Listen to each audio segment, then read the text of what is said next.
एक बार सुंदर फूल चुनकर श्री राम जी ने अपने हाथों से भांति भांति के गहने बनाए और सुंदर शिला पर बैठे हुए प्रभु ने आदर के साथ वे गहने श्री सीता जी को पहनाए। तब देवराज इंद्र का मूर्ख पुत्र जयंत कोए का रूप धरकर श्री रघुनाथ जी का बल देखना चाहता था। वह मूढ़ भगवान के बल की परीक्षा करने के लिए कौआ बन सीता जी के चरणों में चोंच मारकर भागा। जब रक्त बह चला तब श्री रघुनाथ जी ने जाना और धनुष पर सिंह सरकंडे का बाण संधान किया। श्री रघुनाथ जी जो अत्यंत कृपालु है और जिनका दीनों पर सदा प्रेम रहता है, उनसे उस अवगुणों के मूर्ख जयंत ने आकर छल किया। श्री राम से प्रेरित होकर वह ब्रह्म बाण दौड़ा। कौआ भयभीत होकर भाग चला।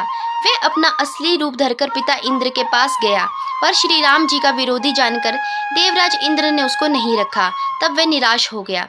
उसके मन में भय उत्पन्न हो गया, जैसे दुर्वासा ऋषि को चक्र से भय हुआ था।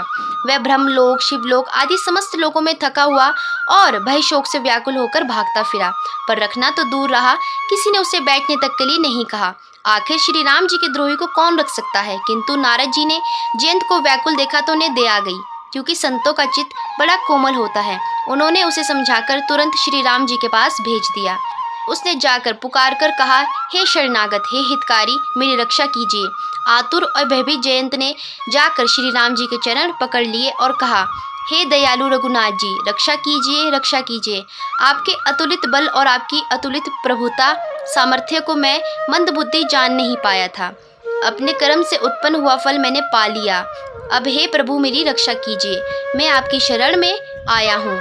कृपालु श्री रघुनाथ जी ने उसका अत्यंत आर्त दुख भरी वाणी सुनकर उसे एक आंख का काना करके जीवित छोड़ दिया।